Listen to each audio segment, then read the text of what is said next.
Okay, if we can have Frederick.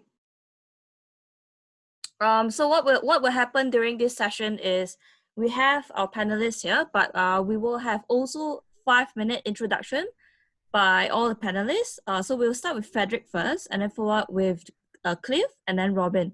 So Frederick is representing EKYC company, Jumio. Cliff is representing Dow Jones, and Robin is representing Neighbor AI. So what we do is we have this 5-minute presentation. As you know, in the fintech world and finance and banking world or tech fin world, what will always happen is there's normally a user onboarding, and then what happened is the onboarding will link to a data company, and then it will be followed up with anti-money laundering. So I will not go into too much details. I'll let the panelists do their part, show their expertise and what they know. Frederick, the floor is yours. Thank you, Jenna. Just let me share screen.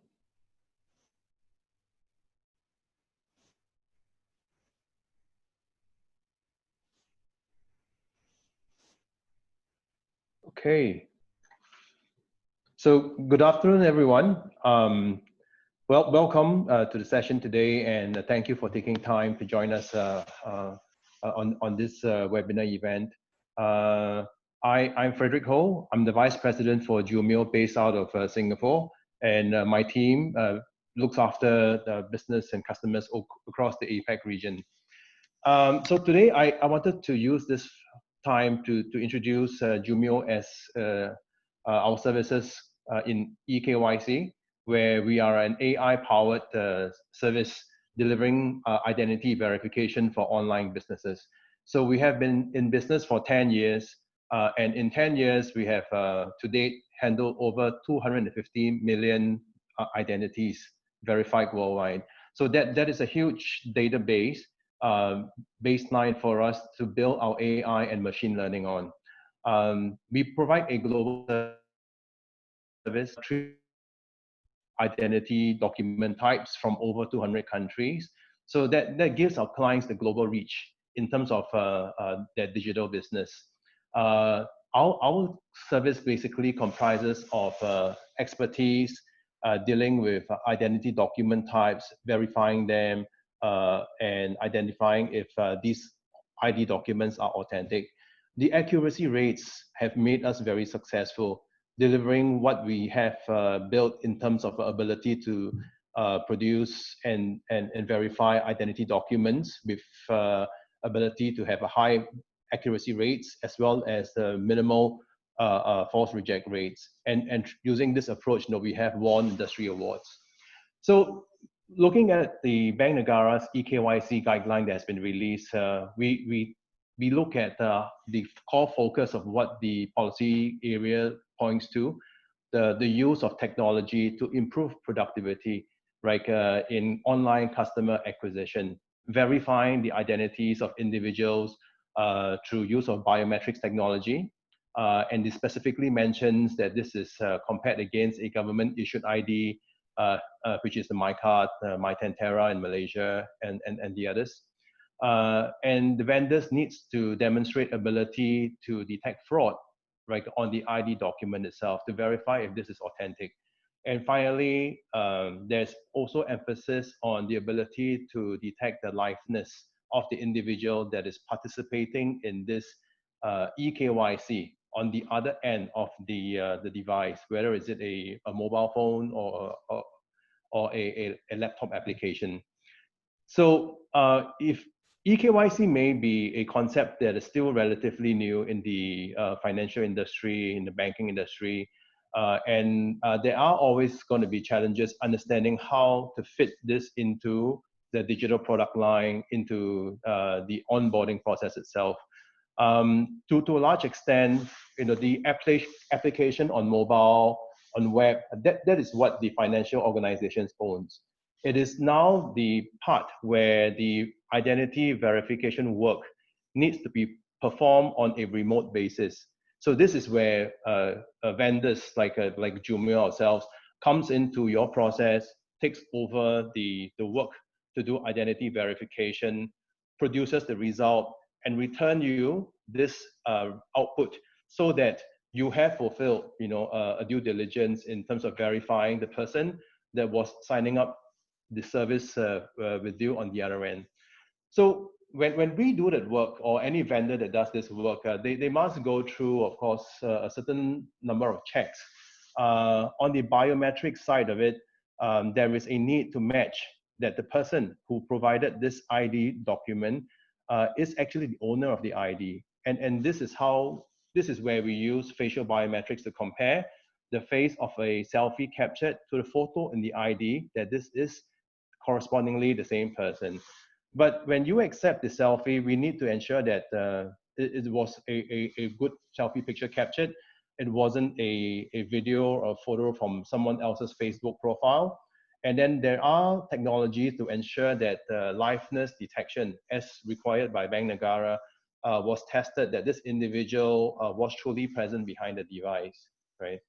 Now, and then there comes this portions about due diligence and checks on the identity document itself, where there is a checklist to be performed.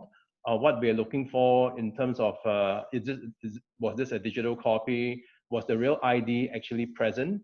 Does it look like it's been manipulated? Did all the security features of the ID card was correctly present? So providing a whole list, checklist, and to be completed for every ID card that's being verified will give you the kind of coverage that, yes, no due diligence was done, this ID is good, and then we can onboard the individual. Now, there is always a trade-off when you go to business, where when you have very stringent checks to be performed, that takes time. But yet, in the digital economy, in the digital space, you need to perform this in a relatively short time. So when the trade-off would be really how you actually reach a nirvana position, where you can have a very fast response time, but yet complete all the checks that the regulators require of us. So that is where the unique proposition of delivering against the business. Because ultimately, you are measuring your business success of leveraging on a digital channel to expand your businesses. Examples of clients like CIMB Bank in the Philippines, having achieved account opening on their digital channel of 500,000 customers in 6 months. Or Union Bank, when they first launched the application, and they already declared that they were signing up more users on a digital channel than the entire branch network of Union Bank combined. So I think these are the kind of measurable results that clients and companies in the digital space really want to have this big bang success when they actually launch their digital strategy. So over the course of this 1.5 hours, we will be very happy to talk about the questions that you may have around EKYC, and I'll be more than happy to address them. Thank you. Thank you, Frederick. Can we have Cliff next?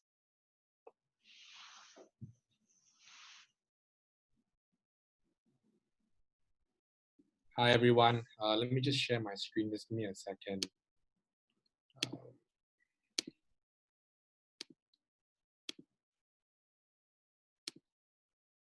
Okay, should be able to see my screen.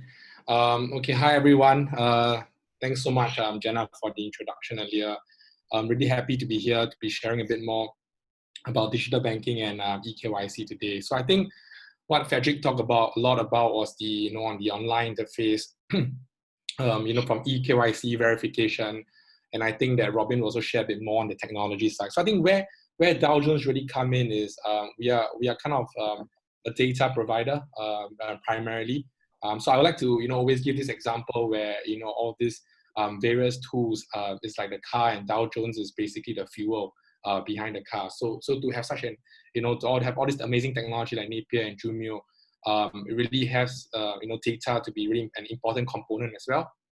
So I think what I'll do today is just to share a little bit more about myself, as well as what Dow Jones do, but more importantly also about the trends in the digital banking world, right? So I'm the risk and compliance specialist for Southeast Asia, so I look after the entire Southeast Asia region, and together with my team. So I'm based out of Singapore, and we work very closely, many of the banks, insurers, corporations across the Southeast Asia region to provide our data for screening, as well as news. So what I'll do is I'm just going to share some statistics with you today. So I think just 2 slides of statistics here, right, to show that this is an independent study done by IDC Financial Insights to show that in 2 years' time, right, which is very very soon, 2022, 75% of the APAC banks will deploy intelligent automation, and I think this is just evident to show that we are moving towards an automated, a very digital platform. And I think COVID-19, as we are all in this situation right now, why we are all our backgrounds are kind of like from home today, is really because it's helping us to push towards that, right? So I think the investment being done to move towards a digital platform is going to be very, very high, as the statistics here shown, right? As well as the money being poured in. So I think, again, by 2023, 3.4 billion will be invested into digital channels, online and mobile platforms. So many of the they have poured money into digitalizations, API, networks, and just giving clients more of a seamless experience. I think that's the trend that we see here, right? And of course, where does all this comes into place with digital banking? So this is just a simple slide to show the number of digital banks that have popped up all over Asia Pacific. So of course, you can see from here, Singapore and Malaysia, we do not have just Asia, the applicants will soon be announced as well. So we do see that too coming up in the end of year 2020 or maybe early 2021. But many of our counterparts in other countries, right, like Korea, Japan, Taiwan, Philippines, they have all started with a digital bank there and done quite successfully as well. So I think why the purpose of showing this slide is just to explain to you, right, the number of digital banks that we have in the world. And actually, just in APAC alone, we have the largest number of digital banks in our region in comparison to the other 2 main regions like in Europe or in North America. And I think the push is really because in Asia or even in Southeast Asia, right, there are many customers who are unbanked today. There are many people who don't have access to a basic financial or bank account. So there's a lot of promise, there's a lot of growth here in Southeast Asia or largely here in APAC, which is why the number of digital banks is fast growing here. And I think the regulators here as well, they are active in open APIs. In Singapore we have the SGQR code being there, and Frederick spoke a lot about biometric identity tools as well. So I think these are all trends to show, and I think the mobile penetration is one of the largest things that's worth mentioning, because the mobile phone penetration here in Asia Pacific, or specifically in Southeast Asia, is off the charts here. The growth is always in double digits, and the internet penetration is just going up year on year, right? So I think all this signifies to one thing, right? And where the digital payments, and all digital banks opportunities comes into place. So I think this is the context that we have, right? But where does Dow Jones come into all of this? It's just I just sum it up in the last slide that I have here. So what Dow Jones essentially does is to provide the database, right? So not just to give you a bunch of data just like that, but basically to curate and provide customers with the various data categories, as you can see from your screen here. So from global sanctions and official lists, all the way to adverse media entities, right? So things like global sanction official list would be all your the Bank Negara list, your MES list, your OFAC, UN, and all of the list, right? So it is by the regulators' requirement to be able to screen against all this to ensure that when you do your onboarding, you do your EKYC or your KYC, you will know basically that the customer that you're onboarding is not on any of this list. You also have things like politically exposed persons, people who are linked with the government or works at a state-owned enterprise. So all this would be deemed as a politically exposed person. So all this, right, essentially can be broken down to 2 things. So structured data versus unstructured data. So what you see on my screen here is all structured data, where Dow Jones have curated a bunch of names, and maintained in our databases. And then we go into the unstructured world, where is the world of news. So they may not be on any of these data sets just yet. However, you have the Star or you have the New Straits Times Press in Malaysia reporting on that, right? So I think all this data part is what many of the tech providers are using to provide many of the customers to give them, initial warnings on the customers that they might be onboarding or they might be monitoring. So yeah, I think this is just a simple presentation I have to share a bit more on the digital banking landscape. Where does Dow Jones fit into the digital banking landscape, and how we help many of the banks that I shown in my third slide earlier with their AML, KYC purposes, and later in the panel I'll share a bit more as well. So I think it's over to Robin. Yep, thanks Cliff, and Robin, over to you.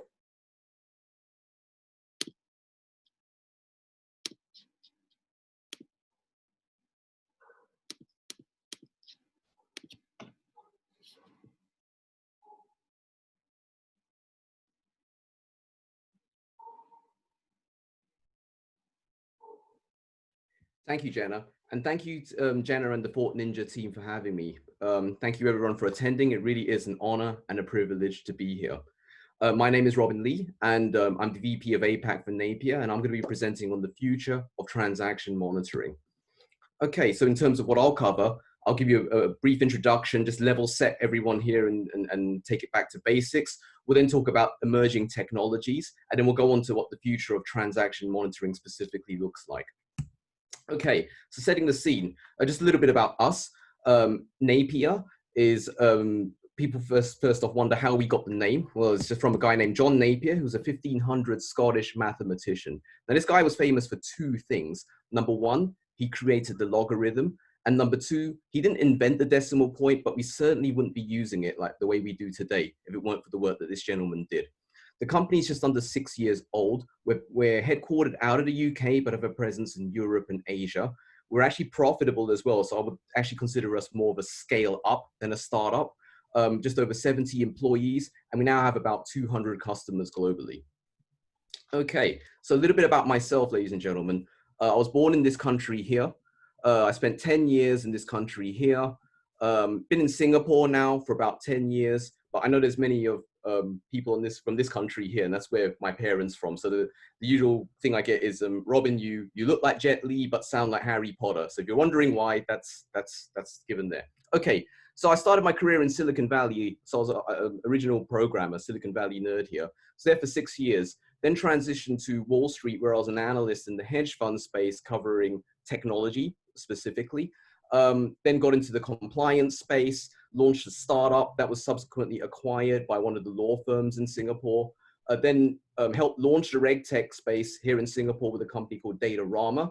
And then I was approached by Refinitiv to run the Southeast Asia business for our risk offerings. I've also been involved with a digital identity company named Trace2 as well. Okay, so in terms of what I do today, I'm an author for 2 books, including, along with Jenna, we both contributed to the RegTech book. I also teach a course called Technology Psychology, which is how to think like a tech company and not like a fin company. So I teach that at NUS, the MIT campus out in KL, and the Castile group out in Malta. I'm also involved in an insurtech company. I have a consulting firm. I'm also the global fintech liaison for the US Department of Justice. So there are which is basically for their public-private partnership in the fintech space. So if there are any fintech compliance officers who are interested in being involved in that, please do reach out to me. And last but not least, I'm the VP of APAC for Napier. Okay, so what is transaction monitoring? Like I said, we're going to take this back to basics. And if you have a look here, I found this definition from Techopedia. Just focus on the stuff that's highlighted in bold here. So reviewing, analyzing, and administrating the transactions process on a business application system, IT management and security process, and it's the other name it goes by is business transaction monitoring. Okay, a little bit of background here on transaction monitoring. It really came into prominence post 9/11. It actually started out with humans manually looking it over, but of course transactions is probably arguably the biggest data set in any financial institution, and so that moved to Excel and then got to the point where we actually need software to manage these. It started out as backward facing, so looking at transactions that have happened in the past, rules based. So for an example of that is if I send a transaction that's over $10,000, that's got to get flagged by the system. Expanding scope and requirements, so more and more is being demanded from these systems. And there's often case, in the beginning anyway, no UI UX focus, okay? Typical challenges as a result of all this are false positives. These are alerts that get generated that are related to a transaction when they shouldn't have been generated. So it was seen as a risk, but it's not really a risk. Okay. False negatives. The best example I can think of this is terrorist financing. So if Fred is a bomb maker and he wants to send $500 to Cliff, getting that $500, and Cliff is the bomb maker. Sorry, if Fred is the bomb maker and Cliff is the terrorist, sorry, and Cliff wants to send $500 over to Fred, getting that into the financial system and then onto Cliff isn't very difficult. And so those transactions that don't get picked up by your system are what's known as false negatives. Extensibility. So a lot of these systems were written in the 90s, 80s and 90s. So they're not flexible at all. And an example of that is that rule change that I mentioned. So if you change that from $10,000 to $15,000, often case, you got to go back to the vendor. Okay. They got to sit there and make that change for you. It's got to be hard coded in some places. You need someone actually sitting there coding that change in for you, and can get very expensive. So the standard rate for the traditional systems is around $10,000 per change. On top of that, you don't know whether that change is going to produce more false positives. And if it does, you got to go back to the vendor again and pay another $10,000 to make that change. So not extensible, flexible at all. Often case, multiple solutions are involved as well. So the risk-based scorecard system doesn't talk to the system that's doing your client activity review, which doesn't talk to your transaction monitoring system. So you've got to get systems integrators in to make everything talk to each other and integrate, which is tough alone, but the data itself on top of that is even tougher. As a result, it gets very expensive. So one of the banks for their APAC division has a budget of $5 million a year with that vendor just for rule changes alone. Okay. And then this is the important part to us here at Napier, is that you're not there through the whole customer journey. So how are you expected to understand the customer if you're not with them through the whole life cycle? Okay. So emerging technologies that have potentially changed the game in transaction monitoring. So I've listed them here: cloud, APIs, big data analytics, AI, and this whole concept of UI, UX, the focus and the tools. Okay.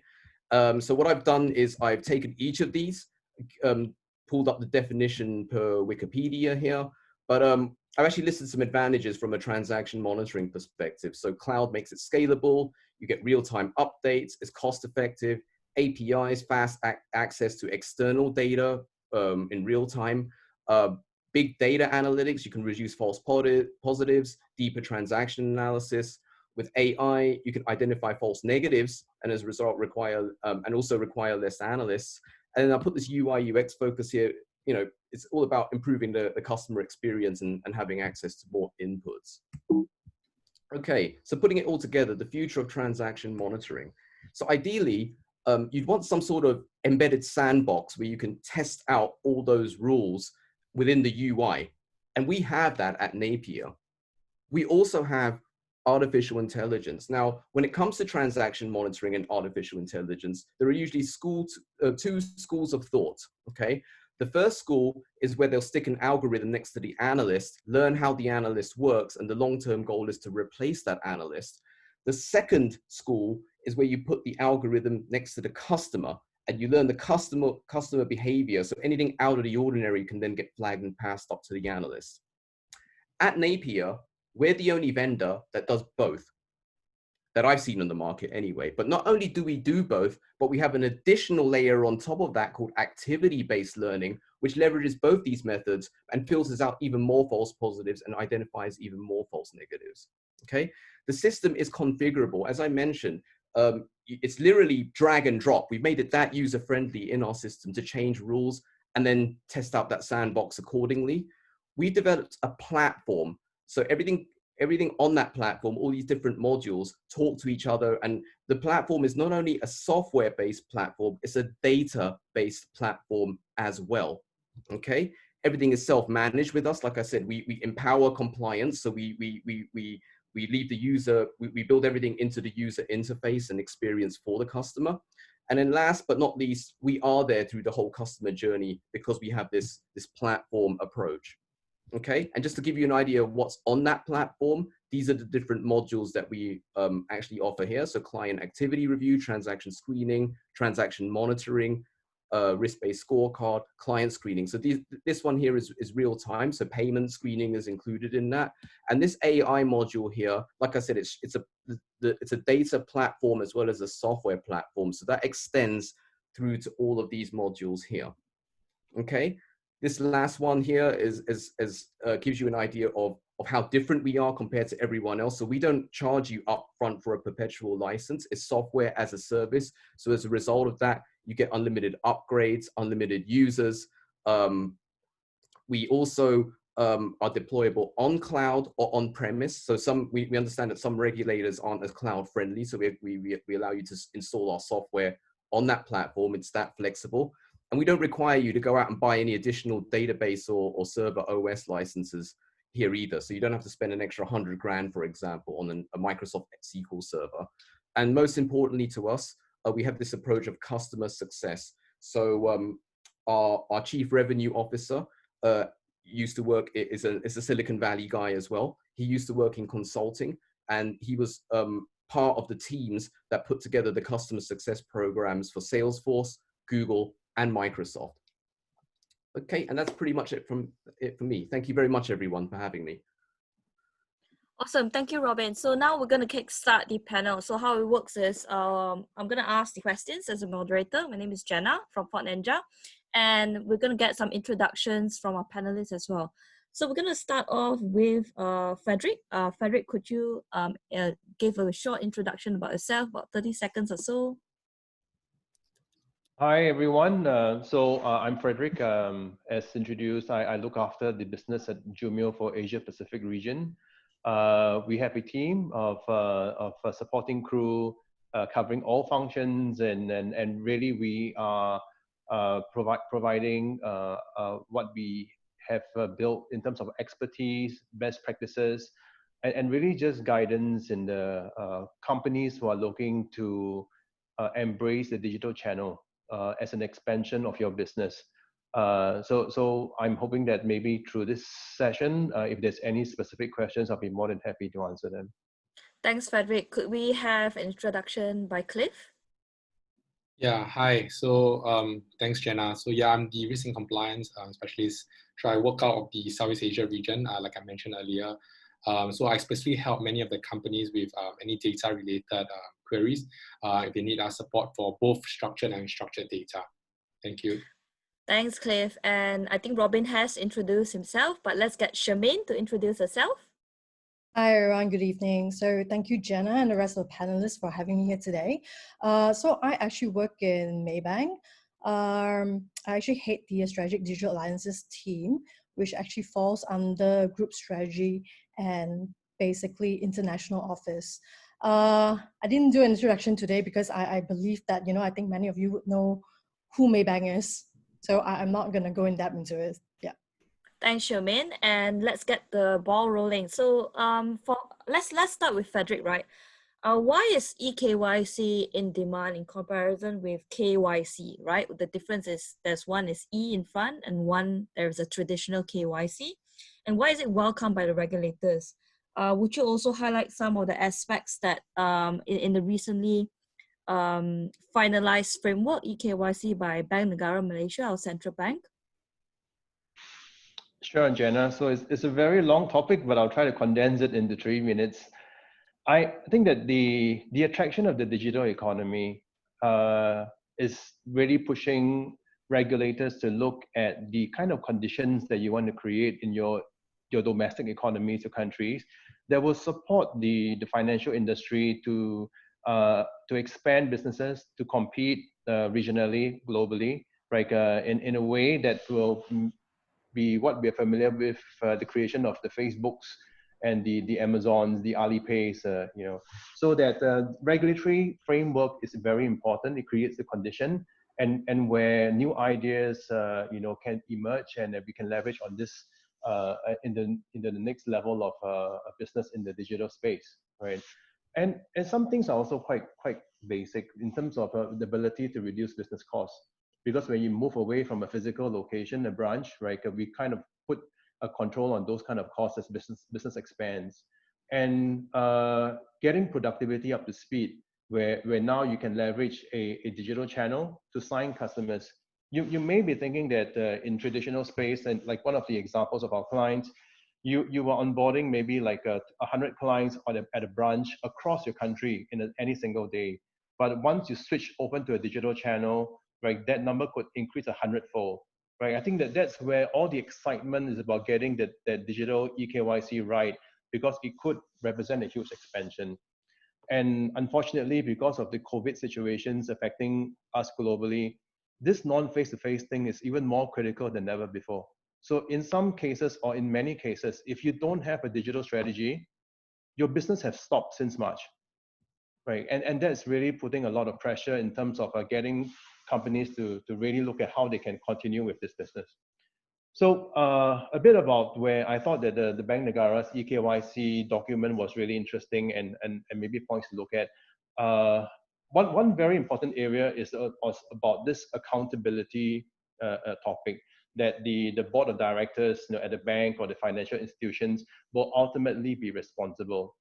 But to be responsible, you must understand what did you buy and implement. There must be very clear transparency, how the system works, how do you approve an individual, how do you reject, because ultimately it cannot just be an AI-driven process, where there is no human control and there's no overview. So I think that where any of the companies today that are evaluating KYC products, you must be fully comfortable with how it works, this transparency of the system, what checklists are you getting, how this whole KYC facial matching algorithm works, and you must be happy with it. And ultimately, I think that from other countries in the UK, in Hong Kong, where we have seen an earlier generation of virtual bank projects being run, there will be a lot of requests in terms of exception handling, right? And in those cases, when they appear, there will be so much data that you need to generate on the fly in terms of reports, right? To study at every stage, at every month, what is happening in your KYC system, because you will want to look at it, your auditors will want to look at it, the regulators will want to look at it. So when you're evaluating KYC vendors, the ability to provide 100% audit cover, right, and ability to generate all these KYC audits in real time is really, really critical, right? I would say that also in the area of go to the approaches where you develop your EKYC strategy, manpower, skills, competency are really important. Unfortunately, EKYC is still quite a new topic. When we bring it into our client environments, there will still be some learning curve in terms of how you connect this into your products.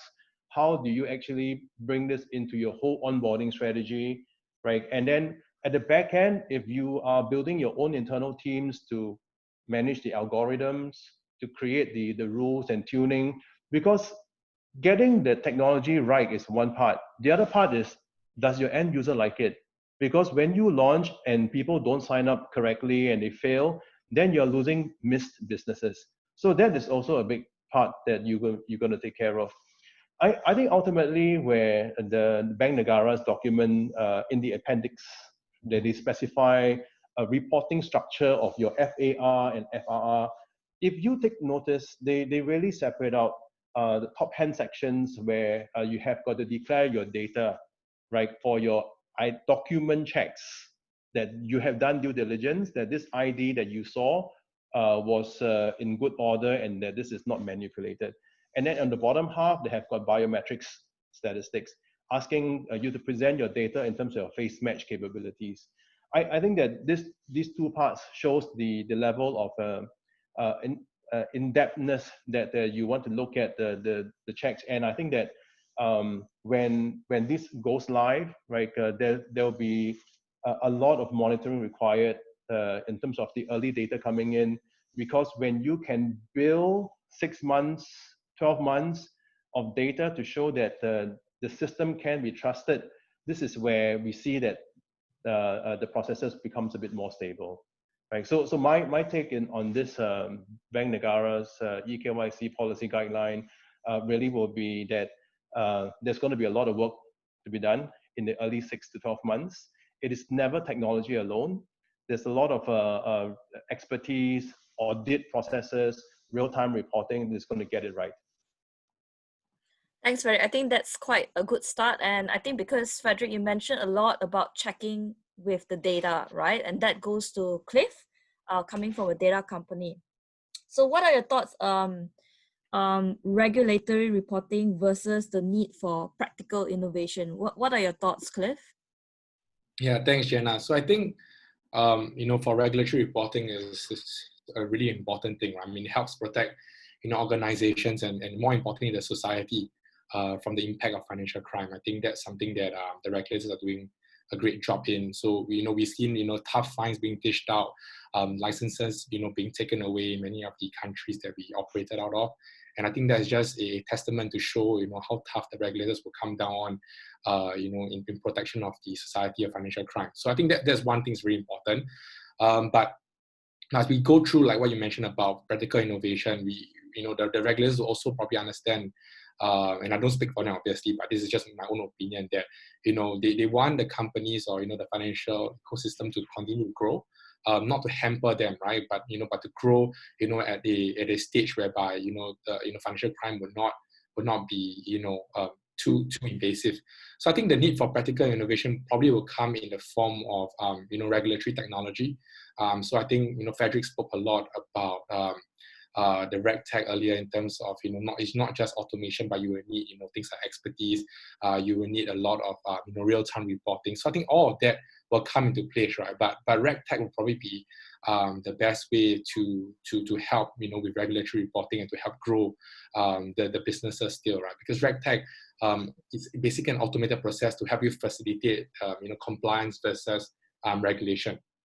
So as you automate your due diligence process and you use large amount of data, what you will want to do is to have basically AI or machine learning to help you to judge whether if this particular person is a sanctioned individual, or this person is on any adverse media news and stuff like that. But I think complex areas of decision making is not just dependent on human operators anymore, like in the past, but is being supported by technology-based machines.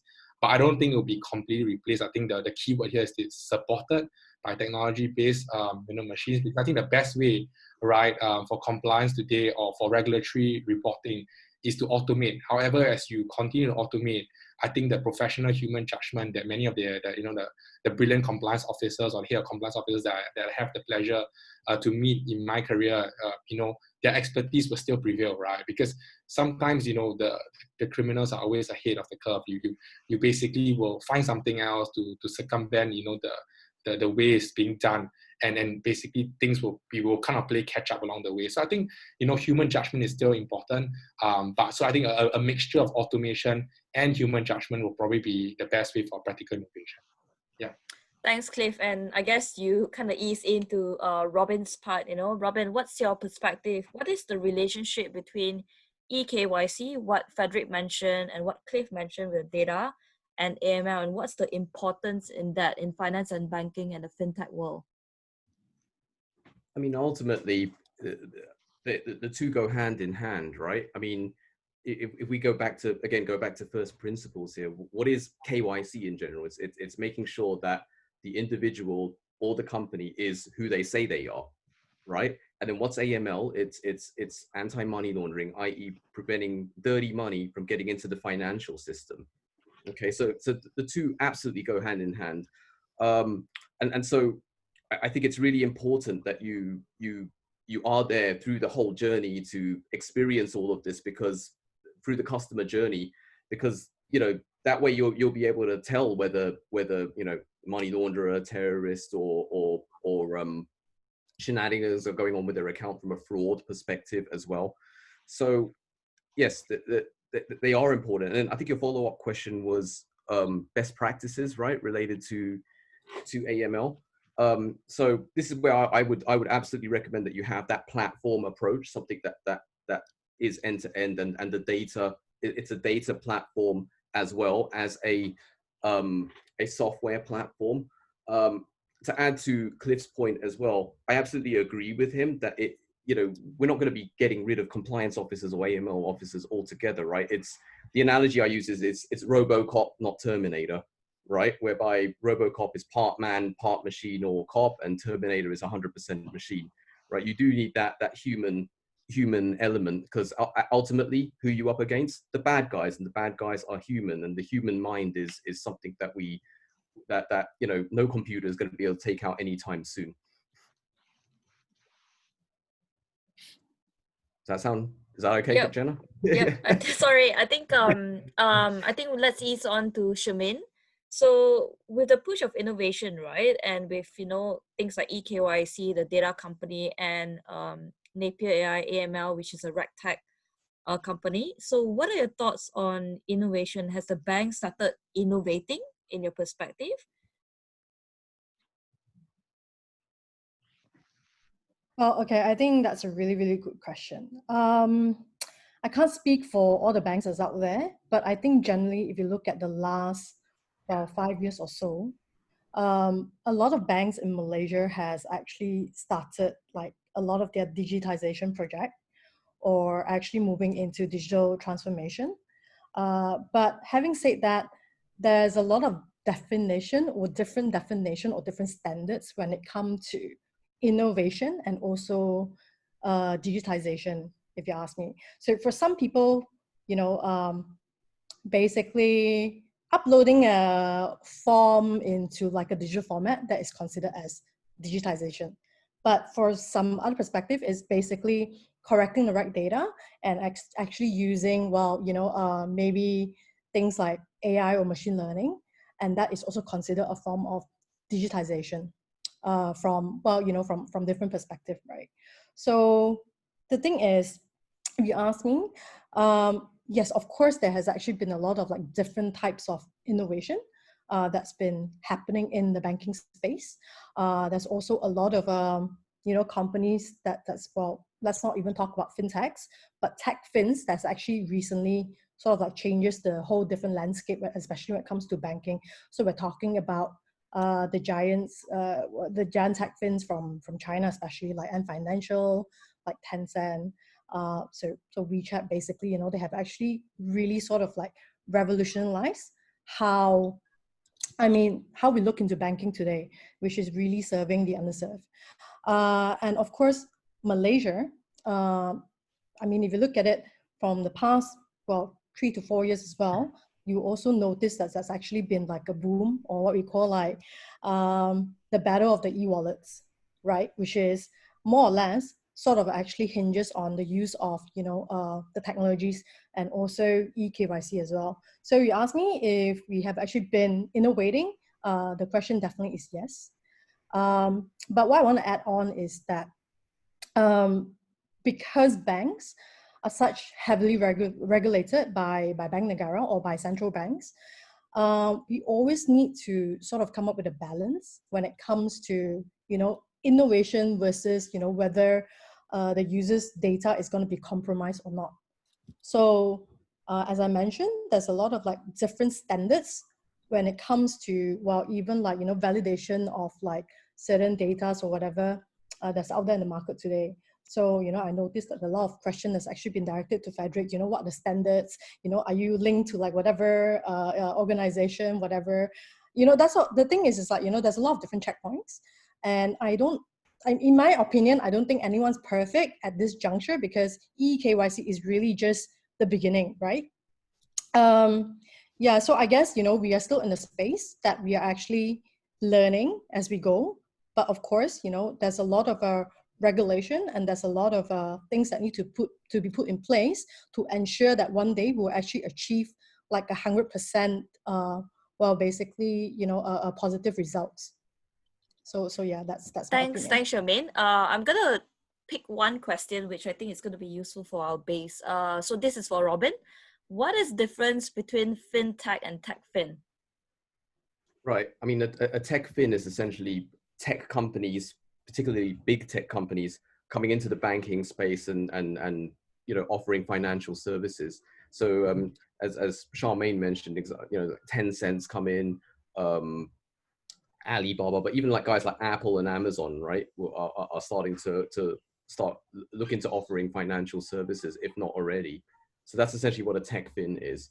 Fintechs are traditionally perceived as startups or scale-ups, and then traditional FIs are like banks, insurance companies, guys like that. Thanks, Robin. Let's go with Cliff. Cliff, right now with the push of neobank, a digital bank in Asia Pacific, and I understand that Dow Jones have worked with some of them in the region. What are your insights working with some of them, and how do they manage the compliance and AML practice with data?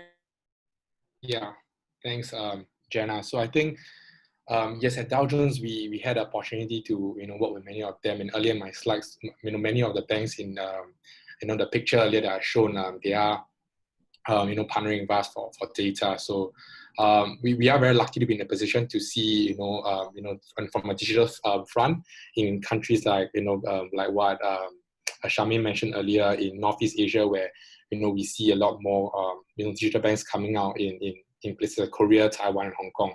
But I think what all these banks have in common, right, whether is it say a Kakao Bank in Korea or Line Bank in Taiwan or Levy Bank in Hong Kong, is that they all adopt an automated process in customer onboarding. So I think that's something that we see as a common denominator here. So in this scenario, right, many of these digital banks, they will basically either have an in-house developed technology platform where they develop on their own using their own engineers, or they will engage a third-party technology provider to help them with their onboarding and AML screening. So like Robin mentioned, it comes in hand when it comes to EKYC and AML, right? But I think where Dow Jones would then come in, right, is basically as a data partner. So what we do is that ultimately Dow Jones is data agnostic.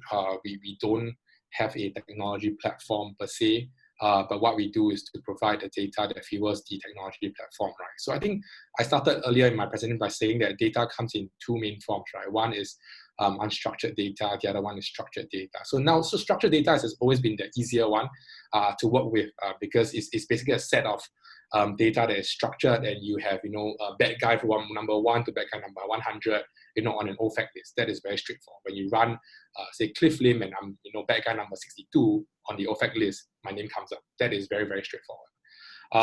And you have politically exposed persons and all that special interest person.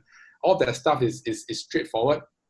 Once you kind of post it up in your live database, you often curate. What is difficult and the challenge behind structured data is to update, curate it as and when there is a new thing. So like recently in Singapore, we had our elections 2-3 weeks ago. So what a data provider would then do is to basically update the whole line of new politicians that was elected. So that comes in live as we speak, right? And sanctions data, when it's updated, it has to be updated very, very often to ensure there's no point having outdated data, just like news. But I think what we are venturing into is also one part of the world is the unstructured data, and that's the part that is harder to come into grasp, right? Because structured data is easy. You screen against a structured data set, like I mentioned. Unstructured data is things like news. So you have so many news providers out of Singapore, Malaysia. You probably have tens of thousands of news around the world. You have fake news as well. So social media has played a big part of it as well. So I think in general, to what extent do you want to screen in your KYC is really up to each different banks or financial institution or new banks risk-based approach. So some of them will say, okay, for sure the structured data is something we need, but we're also keen on unstructured data. We want to know, why this particular individual, was reported in an alleged case 5 years ago, and it was reported on, say, the South China Morning Post. So they want something like that, and that's where we do provide this unstructured data, but that's where the analyst and the technology provider will kind of combine the two together to have ultimately a very, very strong defense mechanism where you don't just screen against structured data, but you also screen against unstructured data. So I think in general, that's what we've been working with many of the neobanks. Thanks, Cliff. And Frederick, so I think we're going to combine these two questions, right? What are the best practices for EKYC? But then on the other hand, you have best practices. What are the challenges that you see, in KYC in APAC? I'll just probably select a few that are probably a bit more salient. I think that when we deploy EKYC, you got to get everyone on board. You know, the business, IT, the whole project teams, because designing this customer experience, that will be your front door to your clients in the digital world. How they experience this, you know, what can they choose things easily? Did they finish certain steps quickly? I think that it all counts ultimately into that space where there's so many financial apps, and that if there's any slight inconvenience, unfortunately, the users will hold it against you, right? Now, but in this EKYC experience that we see, you know, like, there's also a big part where it's related to user challenges, you know, where it is operations. If someone looks at this app and then he says that, oh, I need to take a picture of my face, my ID, and he gives you a picture that is slightly blurry. So are you going to reject him and ask him to do again? What if he doesn't?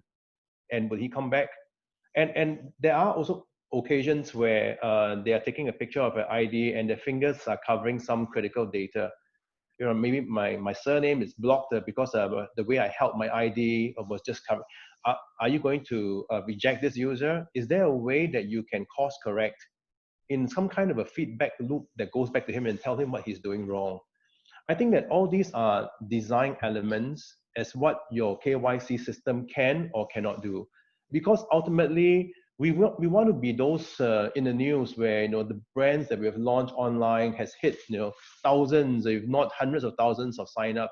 We want people to know that there is great market acceptance for our products, and so this whole part about the user experience now becomes critical, because there will be mistakes that end users that we make. We don't automatically understand what KYC is. We just want to know that we want to open an account, and the whole process must be simple. And other parts of the challenges are really keeping in times with online identity fraud. What's going to come? How is it going to hit you? And I'll just name some very recent examples where there's this whole scenario of same face, multiple identities. So face matching is really matching an ID photo to a biometrics, your selfie, right? If you cannot detect that this ID has been manipulated, you are just matching the fraudster to his own selfie. And there were many accounts that were created in the same way, where these were considered to be mule accounts that was rented off to some Nigerian fraudsters. They will use these accounts for money laundering, for visa fraud, you know, for other kind of other schemes. So that beyond just face matching, as well as biometrics, you have got to layer what your system can handle to catch up with the most recent fraud trends in identity, online identities. So deepfake videos, right, as a way to spoof liveness, that's also a big problem, right? So I think that having your vendor being on par, up to speed with different fraud behaviors and practices is going to be very important, and how your own project team can report back to the regulators that these new trends are coming in. How am I going to handle all these as part of protecting the company, the ecosystem against these scenarios? So there are really so many things and challenges that can be spoken about, but the expertise of the vendor you choose and how they share and help you design your compliance to the regulations is going to be critical in determining how much work you're going to end up doing yourself, right? If you don't get the right partner with you. Thanks, Frederick. And I think on to Robin. In terms of the regulators, right? Some of them require some manual instead of just pure automation. I think it really depends on who the regulator is. Obviously, we see some regulators, you know, really stepping up their whole digital transformation game, right? And for example, in MAS, where they're encouraging as much digitization as possible. That being said, I guess there's the issue of you know, depending 100% on machines to do your compliance for you. You can't do that. I mean, so there needs to be some sort of human element to that, because ultimately, you know, if something goes wrong, who's responsible? It's not the compliance officer, it's senior management in the FI, right? They're the ones that ultimately hold the bottle. So when it comes to you know, automation and what have you, the regulators, many of the regulators are encouraging it, but they're, for example, with AI, they want explainability, right? So this whole concept of a glass box versus a black box. So you can, you know, I guess you can automate as long as you do it in a way that is explainable and makes sense. So I don't entirely agree with the fact that regulators want manual work and are openly promoting manual work, because, you know, you got some pretty cool guys out there, right? And what do you see the challenges that AML may face in Asia Pacific right now? The AML may face. Look, from a transaction monitoring perspective, I would put it down to two things. Number one, the criminals are smart, right? So getting around that human mind, like I mentioned before, is really, really difficult. But secondly, it's really down to your internal policy as well. So if I cite that example that I said earlier, where every transaction over $10,000 has to get flagged, then your false positives are going to go through the roof, right? And you have to, you know, triple your compliance team easily just to deal with that. So you need to have a policy that makes sense as well. So I'd say the onus is on multiple fronts. All right. So I think when you say multiple fronts, I think any thoughts from Charmaine, Frederick, Cliff on AML issues in APAC? Yeah, well, I guess, you know, coming from a bank perspective, we are always diligent when it comes to, well, AML practices, right? But having said that, you know, it will never be a full-on manual process. There's all different technologies that we actually use to actually monitor what's happening in terms of like user behavior, and also in terms of like if there's basically like an in-search of like a large amount coming into the bank or whatever. So as I mentioned, right, it's always like a balance between technology and also like there's also humans actually working behind to look into like the graph and patterns as well. Because yes, the machine may be able to alert you in terms of like what's happening, but at the end of the day, a person judgment is actually required to see whether, okay, is this valid? Is this not? Is this a repeat transaction, or is this something fishy? And also, you know, then it will be additional due diligence that's actually go into like looking to the different companies that maybe that is sort of like transferring the funds, or where the sources of funds are actually coming from. Yeah. Thanks, Charmaine. And I think going to the next question, right? Because I think everyone's looking forward for neobank and digital bank in Asia Pacific right now. What are the challenges that you think that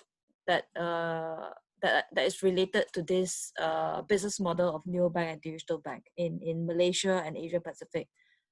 Anyone? Yeah. So I think just looking at Southeast Asia, right? I think first of all, you know, there's some statistics that I read some time back, that, you know, the number of unbanked percentage in Singapore is about 2%. Malaysia, I think it was 15%. Thailand was 18%, Indonesia 51%, Philippines 65%, and Vietnam is 68%. So as you can see, the challenges I think is different for each country. You know, for countries like Singapore, Malaysia, and Thailand, where, you know, the unbanked percentage is relatively low, I think the challenges will be, you know, a bit more on the surface area, thinking what are the things, right, that the likes of your DBS, your OCBC, your Maybank, your CIMB, they're really not doing. They are already doing all this, right? They have spent a lot of money on digitalization. They're doing very, very well. So I think the question here is that why do you want to go to a digital bank? So maybe it could be, you know, novelty, it could be, you know, competitive rates, it could be just something, you know, for the Gen Z or the millennials to like, right, to be, you know, seen as cooler to bank with a digital bank. So I think those are the elements at play. But I think for countries like Indonesia, Vietnam, Philippines, where the percentage of the unbanked is a lot higher, I think the challenge here is how do you attract, you know, this growing, you know, I would say middle class that may not, or low to middle class that may not have an access to a bank account. So I think that's where, if you can see a lot of the investments being poured into countries like Indonesia or Philippines, because of the percentage numbers there. So a lot of the private equity funds, they're all investing money into those countries because there's a very, very attractive market right there. So I think definitely between the three countries of each side, there are two different challenges, right? Just in general, just in terms of the feasibility behind it. But I think in general, we can all agree that as we continue the number of years, the idea of a digital bank is definitely going to attract more people rather than turn people off from it. Thanks, Cliff. And I think, Frederick, what do you see the next stage for EKYC in Asia Pacific? And for Robin, where do you see the role of compliance change or evolve? Cool. Go first, Fred. Okay, yeah, I would like to answer two questions.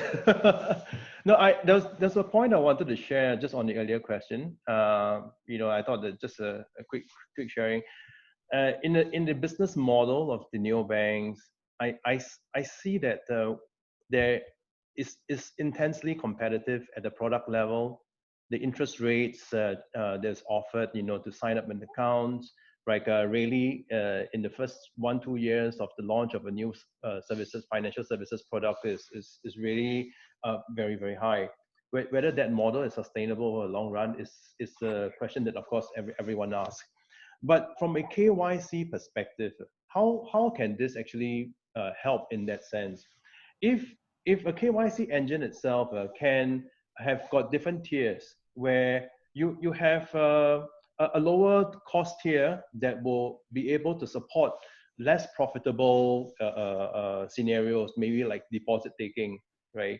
Where certain basics KYCs are being performed, right? At the level, and higher level of KYC, right, where more checks are being done for more profitable but higher risk kind of transactions, like maybe loans.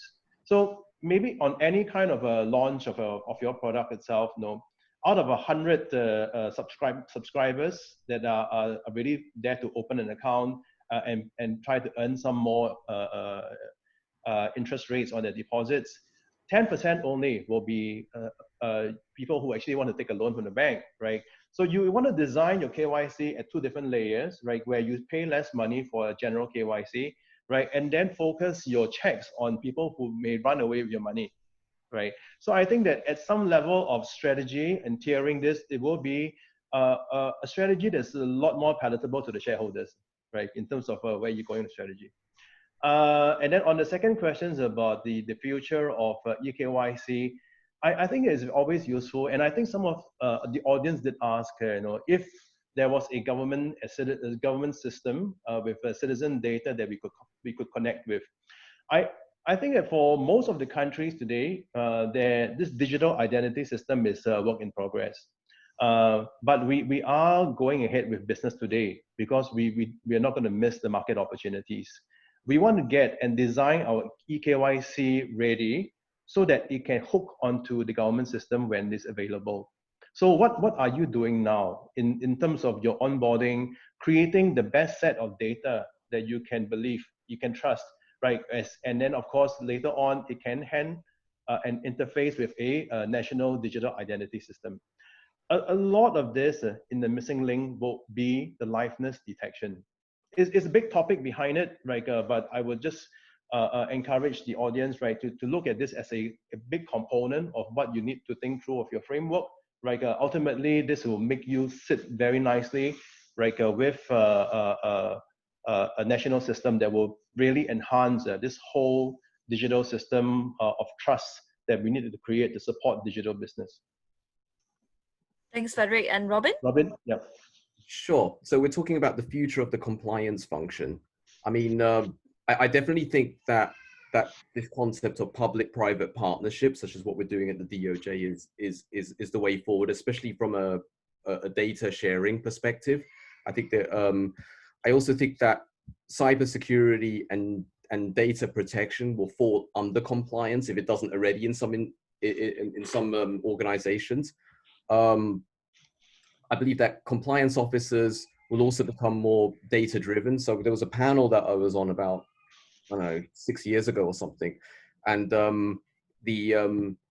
one of my fellow panelists predicted that in 10 years time, so that's 15 years, and in 10 years time from now, the head of compliance would have to have a PhD in data science.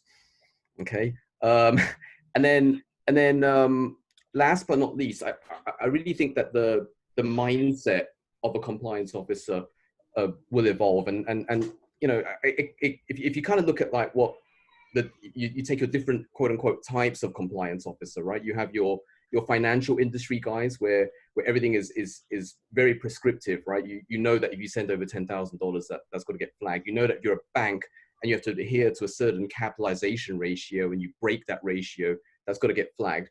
Whereas if you look at compliance officers in like corporates, for example, you know, like Apple. Take Apple for an example. Your head of compliance of Apple, it's got to make sure that there's no anti-bribery and corruption, internal fraud, external fraud, that there's no like child labor going on in the factories that they're involved with. So a lot of it is figuring out human behavior, right? Using humans to figure out human behavior, which I think is kind of like where it would go for the financial guys. But the next level on that is what the social media compliance officers have to go through, because they have a completely different mindset, because not only do they have to do all the former stuff, right, because some of them are entering financial services, but in addition to that, they're going to, you know, figure out stuff like, can my platform be used to, you know, to predict election results, or you know, encourage terrorist recruiting, or stuff like that, right? So they have an even tougher job. And the best example I can cite is I have a couple of friends who are compliance officers in one of the Silicon Valley social media companies. And they faced this challenge where people were there online using live streaming to commit suicide. Okay, and they found that the most common way of online suicide was slicing across the neck. So what did they do to get around this? They pulled in some of the computer vision developers, figured out that the average like inch was like, I don't know, 4 inches away from the neck, like 70% of the time, something like that results in suicide. And so they're figuring out that if that does happen, then suddenly all my contacts will get notified saying, hey, call Robin now, we think he's about to top himself. It's a rather extreme example, but I definitely think that, again, that way of thinking is what the compliance officer of tomorrow is going to have to adopt. Thanks, Robin. And I think we're gonna head to the last question with Charmaine. So what is the best thing about your role right now, just to wrap things up, and then we will go to the Q&A. Okay, best thing about my role right now. So I think, as I mentioned earlier, I do, well, strategic partnerships. So day in and day out, I see a lot of new technologies. I work with a lot of different partners. So, and as I will emphasize, tech fins and also fintechs. So tech fins, which is, you know, the financial giants that's out there today, and also fintechs, which is these smaller startups, or even like, you know, different companies that may bring additional value to Maybank customers. So I guess it's good because I'm always in the know in terms of like what's happening in the market, because there's a lot of like different presentation or proposals that actually come into our team. And we're always exploring to do new things. So I think that's the best part of my job. Yeah. Thanks, Charmaine. Also, I'll start picking up questions. I think this open to anyone. Does AI in AML adds additional risk to financial firms and makes de-risking even more important? So maybe Robin, you want to take this up? Sure. Again, I think this is where the regulators have done a great job in terms of stepping in and trying to encourage this concept of a glass box versus a black box. And that goes both ways, right? Not just what the financial institution is doing, but the vendors like us.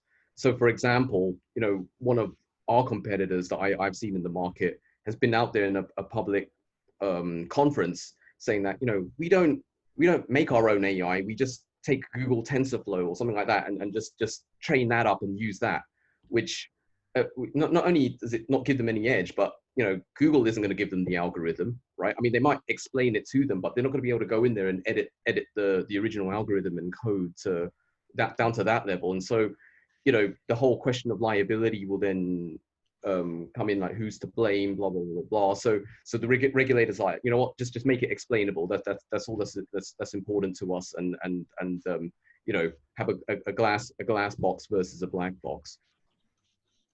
Thanks, Robin. And I think this is for so this is open for anyone. Does it screen also for companies, or only if the customer is a natural person or the natural person rep? So I think this is definitely for Cliff. Yeah. So if this is you know, in talking when assuming the question was screening against databases, then the answer is yes, it screens for both companies and for individuals. So usually our data, we will split it up into two forms. So one is individuals, where we cover sanctioned individuals, but there are also sanctioned companies. There are also sanctioned related companies. So companies who are owned by sanctioned companies indirectly or directly. So we cover both of them. Thanks, Cliff. And I think this is a follow-up. So how reliable are database sources?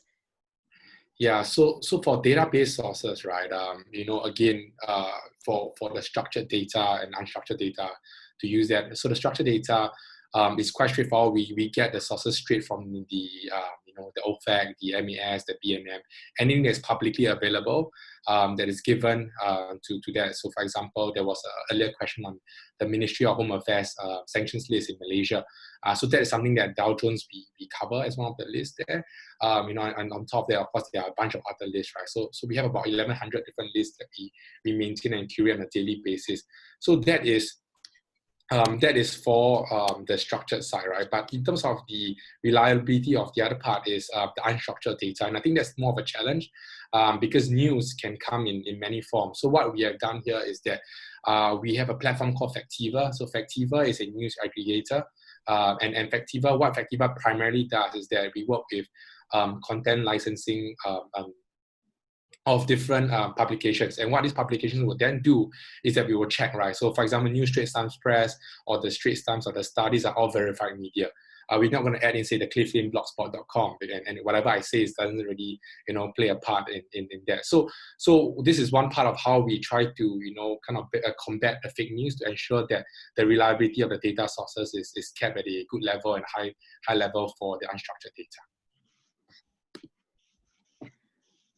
Thanks, Chris. And I think we have a couple more questions. So I think I'll start off with, is Bank Negara's EKYC guideline aligned with Bursa's non-face-to-face verification rules for their POs? Maybe Frederick, are you keen to take this up? Or yeah, I apologize. I may not be totally familiar with Bursa's I haven't gone through that area, so I may have got to abstain from this. Yeah. Okay, and next one is, has Jumio gone through Bank Negara Sandbox to qualify as a EKYC vendor? I think this is directly related to Bank Negara Malaysia. Frederick? Yeah, I think with the release of the EKYC document itself, it specifies how banks, how any of the financial institutions can apply to use technologies. Right? Prior to that, Jumio do have a couple of fintechs that have been passed, right, and licensed to operate in Malaysia for money remittance services, which is the lower level qualifications. But with this guideline official today, right, it's really about file and use, right, as well as applying, you know, for your technology set that you need for your business, right, under the compliance framework for Bank Negara. Yes, I think just to add on for everyone, Sandbox is normally for two situations. One is when there's no framework at all, there is no clear guidelines, then you go to Sandbox. And where there's clear guidelines, you don't really need to go Sandbox. And I'm not sure whether anyone is familiar with this. There is no like a registered vendor under Bank Negara. So normally those who are licensed and those who are FIs, they are the ones who are responsible to pick the vendors that they need that fits into the criteria or requirement that is by the regulators. So I think this is for Shermin. Does Maybank apply EKYC and use AML monitoring? The short answer is yes. There's no long answer, unfortunately. I mean, all the banks are actually going to this, right? So yeah, so yes, we do. Thanks, Charmaine. And I think we have a couple more questions. There's a lot on EKYC side.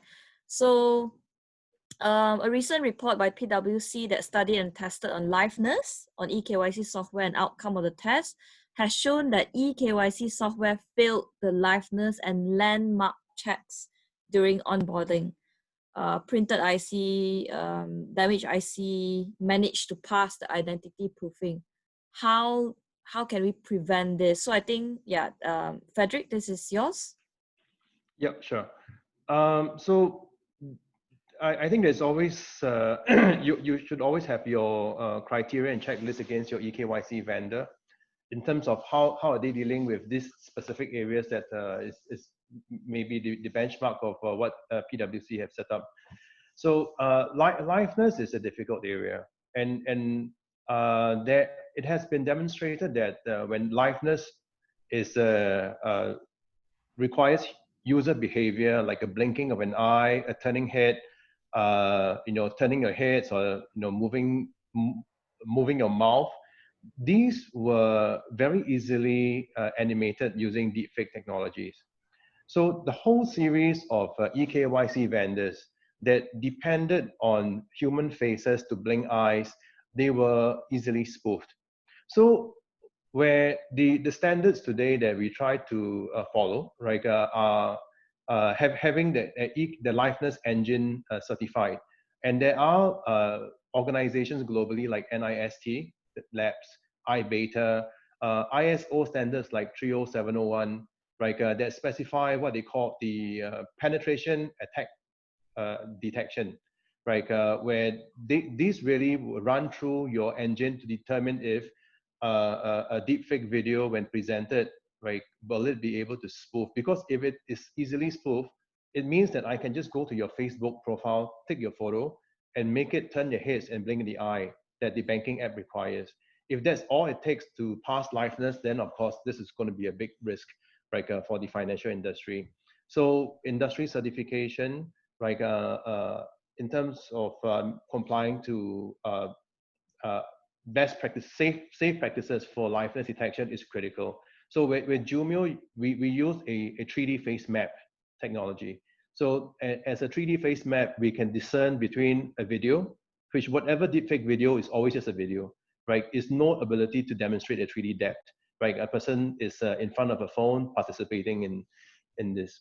Now, the other part about the EKYC checks is really quite critical to understand as well.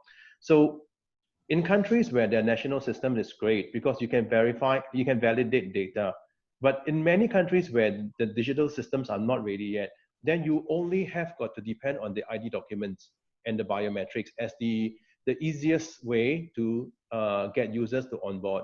Now, in this document itself, there's a large amount of checks that you need to run, right? There are some things that can be machine run, right? But there are some things that has got to be visually cued. Now, you can't get away from this. It's either you have a process to cover this or you don't check. So I think where PwC refers to is that when they have this checklist, because the regulators say that there are these 20 points, you must check them all. And the engines will just probably miss half of them because there's no ability to check them. So this will come into situations where the results are only 50-50 at best. Yeah.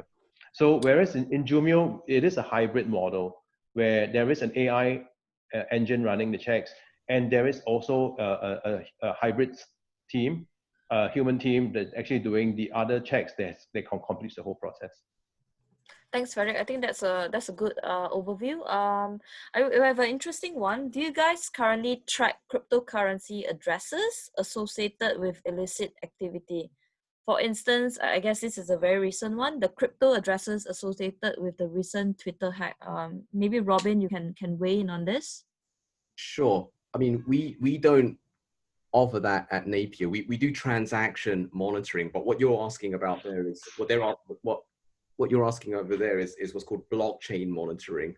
And there are companies that do a really good job at that, especially if you look out for like guys like Merkle Science, who are based out of Singapore and specialize in Asian data. But there are, so I would say give those guys a call, and they'll be able to provide a much better solution. Sorry, a solution for that use case. Thank you. It's a good point that you mentioned the different solutions that's targeted for niche problems. So I think that's a good answer and question. So granted the disparity of approaches by different vendors, and I think this EKYC framework will definitely spark a lot of vendors coming to the market, right? Different approaches by both the vendors and regulators. Would private-public partnerships work better in enabling KYC utility framework for synchronized, consistent KYC locally? Any thoughts?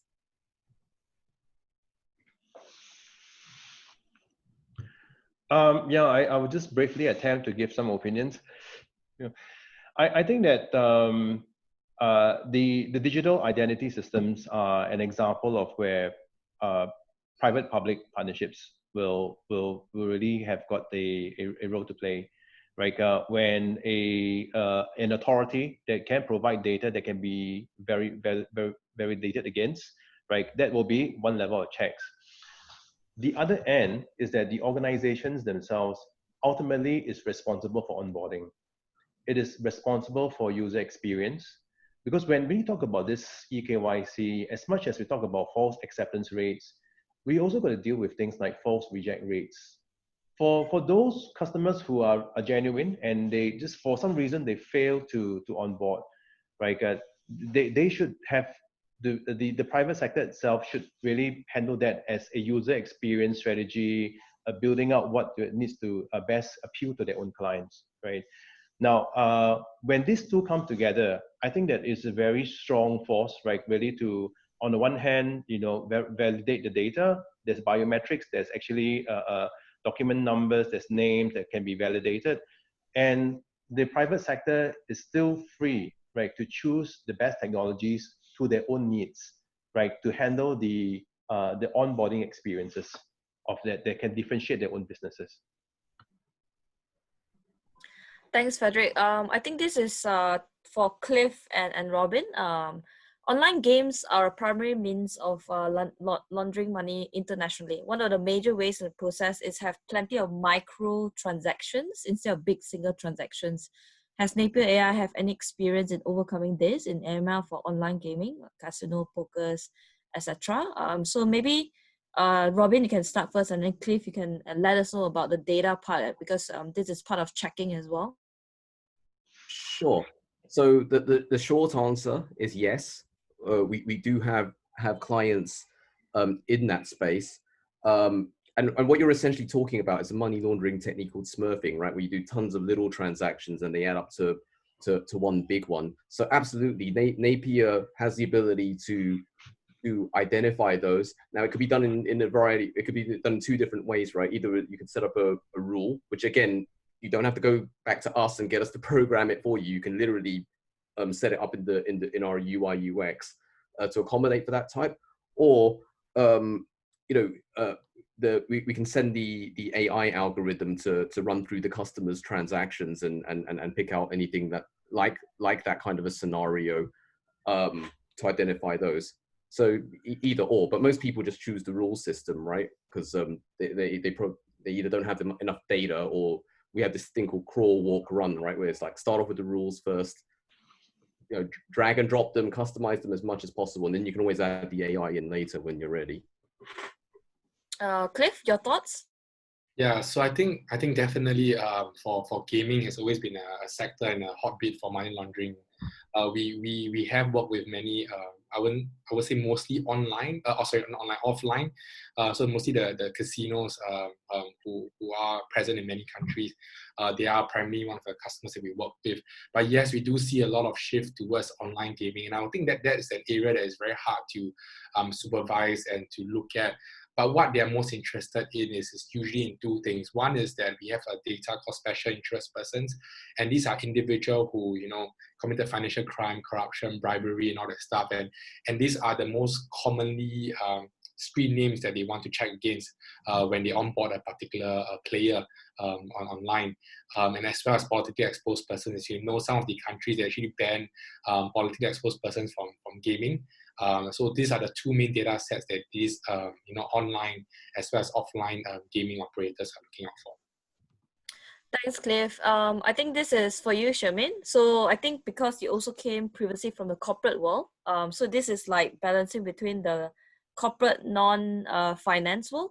The question is full corporate onboarding with EKYC permissible and regulated by Bank Negara as well? What's your standpoint on this? I think what they're saying is, like in the corporate world, right? So if let's say we use, because EKYC is already regulated by Bank Negara, and also I'm not sure whether everyone knows that even law firms are supposed to actually have anti-money laundering knowledge when they onboard clients.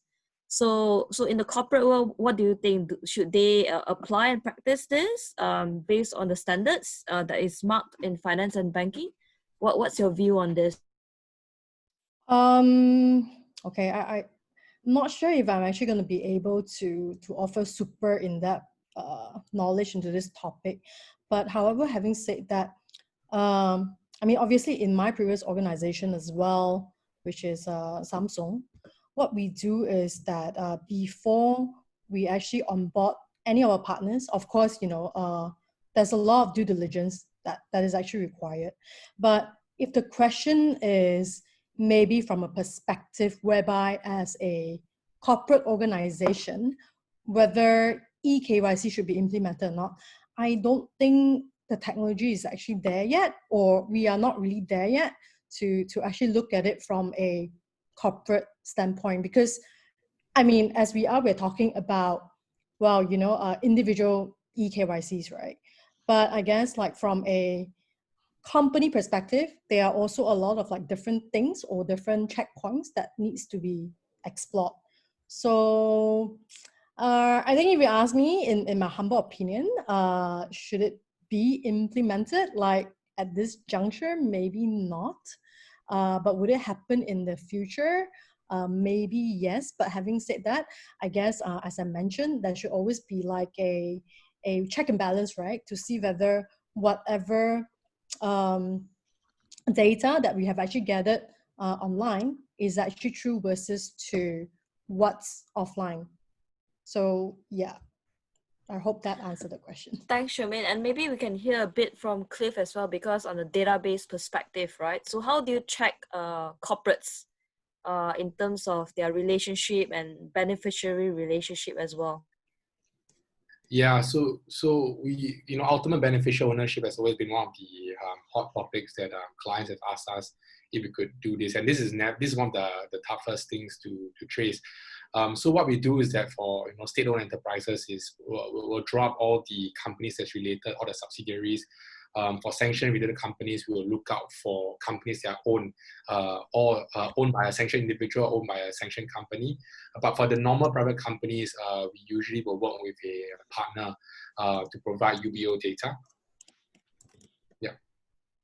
Thanks, Cliff. And we have one last question before we wrap up. So EKYC requirement must always find a balance, right? You want to onboard, at the same time you have the authentication process that achieve the compliance needed and inhibit fraud.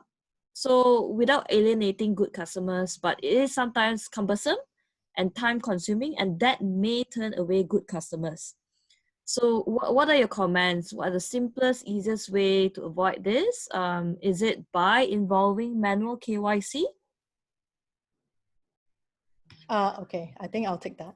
So, okay, if you ask me, in this day and age, what is cumbersome, right?